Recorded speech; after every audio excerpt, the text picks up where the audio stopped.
రాష్ట్రాల్లో పాల కల్తీ ఘటనలు తీవ్ర కలకలం రేపుతున్నాయి. తాజాగా రంగారెడ్డి జిల్లా కల్తాల్ మండలం రావిచేడ్లో మరో ఉదంతం వెలుగు చూసింది.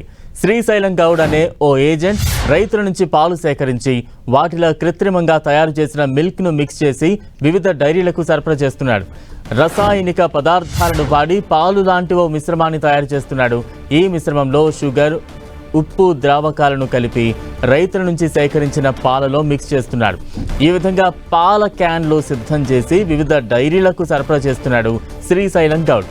కల్తీ పాల వ్యవహారంపై సమాచారం అందుకున్న మహేశ్వరం ఎస్ఓటీ పోలీసులు ఆకస్మిక దాడులు చేసి గుట్టురట్టు చేశారు. నిందితులు శ్రీశైలం గౌడ్ను అదుపులోకి తీసుకుని అతడి దగ్గర నుంచి కెమికల్స్ పాటు కల్తీ పాలను స్వాధీనం చేసుకున్నారు.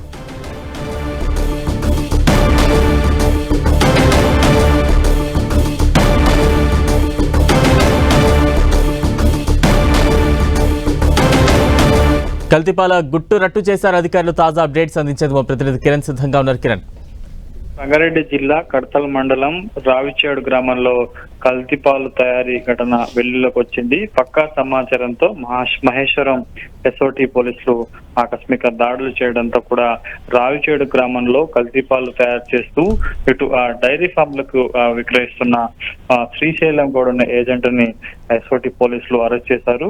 పలు డైరీలకు కృత్రిమ పాలు సరఫరా చేసినట్లుగా ఆరోపణలు రావడంతో పక్కా సమాచారంతో కూడా ఎస్ఓటీ పోలీసులు అతన్ని అదుపులోకి తీసుకున్నారు. కల్తీ పాల తయారీకి వినియోగిస్తున్న ముడి పదార్థాలు, అదేవిధంగా తయారు చేసి డైరీ ఫామ్లకు అమ్మేందుకు సిద్ధంగా ఉన్న కల్తీ పాలు, అదేవిధంగా ఒక ఆటోను కూడా సీజ్ చేశారు. ప్రస్తుతానికి అయితే ఘటనకు సంబంధించి కూడా పోలీసులు కేసు నమోదు చేసి దర్యాప్తు చేస్తున్నాడు. ఎన్నేళ్లుగా ఈ కల్తీ పాలు తయారు చేసి డైరీలకు విక్రయిస్తున్నాడు, ఎన్ని డైరీలకు సరఫరా చేస్తున్నాడు, ఎన్ని లీటర్లు, ఇప్పటి వరకు ఎన్ని లీటర్లకు సంబంధించిన ఈ కల్తీ పాలను ఏ డైరీలకు సరఫరా చేస్తున్న సమాచారం కూడా రాబట్టే ప్రయత్నం చేస్తున్నాడు. పక్కా సమాచారంతో కూడా మహేశ్వరం ఎస్ఓటీ పోలీసులు ఈ శ్రీశైలం గౌడ్ అనే వ్యక్తిని అరెస్ట్ చేసినట్టుగా చెప్పుకోవాలి. Right, thank you Kiran.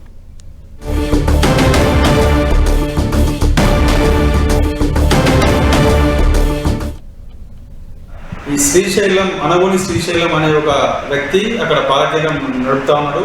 ఈ నియర్ బై ఏరియాస్ నుంచి వచ్చే ఎవరైతే ఫార్మర్స్ వాళ్ళు తీసుకొచ్చిన మిల్క్ ఏదైతే ఉంటాయో దానితో పాటు ఇతను ఏం చేస్తున్నాడంటే మిగిలిన కొంచెం మిల్క్, వాటర్ అండ్ తర్వాత ఈ cream, dead tree coffee creamer అనే ఒక క్రీమర్ ఉంటుంది, మిల్క్ క్రీమరు, అది తర్వాత సాల్ట్, షుగరు వీటిని మిక్స్ చేసేసి ఒక పాల లాంటి ఒక లిక్విడ్ ని తయారు చేస్తా ఉన్నాడు. తయారు చేసిన తర్వాత ఎవరైతే ఫార్మర్స్ వాళ్ళు వాళ్ళ యొక్క ఈ బర్రెల నుంచి తర్వాత ఆవుల నుంచి ఏదైతే తీసుకొచ్చిన మిల్క్ తో పాటు దీన్ని కూడా ఒక 25% దాంట్లో ఇది మిక్స్ చేసి తయారు చేసినటువంటి ఈ యొక్క క్రీమర్ తో తయారు చేసినటువంటి మిల్క్ ని దాంట్లో మిక్స్ చేసేసి ఈ యొక్క మిల్క్ ని కల్తీ చేస్తున్నాడని చెప్పేసి మనకు నమ్మదమైన సమాచారం రావడంతో అక్కడికి వెళ్ళినాం.